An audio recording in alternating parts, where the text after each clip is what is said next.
ఇప్పుడు మనకి రోగాలు ఎప్పుడు నాకు తెలిసిన బ్రాడ్గా ఆలోచిస్తే 2 రకాలు పుట్టుకతో వచ్చేవి. అంటే మీకు అందరికీ అర్థమవుతుందని సింపుల్ చెప్తున్నానండి. డయాబెటీస్ తీసుకుందాం.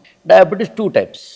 బై బర్త్ వచ్చేది, లేదా మనం over a period of time లైఫ్లో మన యొక్క లైఫ్ స్టైల్ని బట్టి తరతరాన్ని వచ్చేది.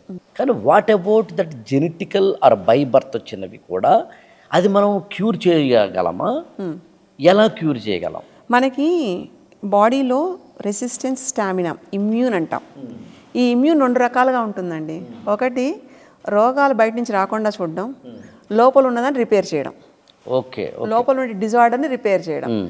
So juvenile diabetes, type 1 diabetes దగ్గరికి వచ్చేటప్పటికి it is not like with the environmental changes, బయట నుంచి కాదు, లోపల దానికి ఏదో ఒక లోపం జరిగింది.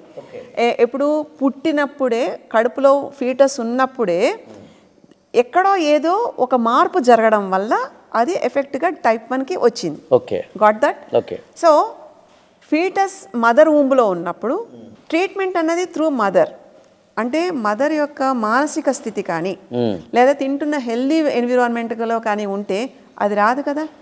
ఎక్కడైతే డిప్రెషన్ ఉంటుందో it leads type 1 diabetes. Okay, అంటే చిన్నపిల్లలకండి ఉంటే 40 పడిపోతుంది, లేకపోతే 400కి వెళ్తుందండి ఇన్ ఏ స్పాన్. అంటే ఆ స్పైక్స్ రేజ్ అవుతూ ఉంటాయి. అంటే ఇక్కడ సెల్కి కావాల్సినవి ఏవైతే మినరల్స్ సంపూర్ణంగా అందలేకపోతున్నా లేదా అందుతున్నప్పటికీ ఏదో ఒక ట్రామాలకు ఉన్నప్పుడు ఫీటస్కి ఆ ఎఫెక్ట్ ఉంటుంది. అప్పుడు పుట్టుకతోటే లేదా పుట్టిన తర్వాత అది రిఫ్లెక్ట్ అయ్యి బయటకు వస్తుంది. అది గర్భశాస్త్రంలో ఫీటస్కి రోగాలు ఎలా క్లియర్ చేయొచ్చు అనేది కూడా ఉందండి, తల్లి స్పర్శ ద్వారా. ఓకే, ఇక్కడ నేను క్లారిటీ అడుగుతున్నానండి. తల్లి గర్భంలో ఉండగానే ఆ మాతృమూర్తి, ఆ దౌహృదిని ఏ విధమైన చర్యలు, జాగ్రత్తలు తీసుకుంటే ఆరోగ్యకరమైన శిశువు జన్మిస్తారు అన్నది ఒక పాయింట్.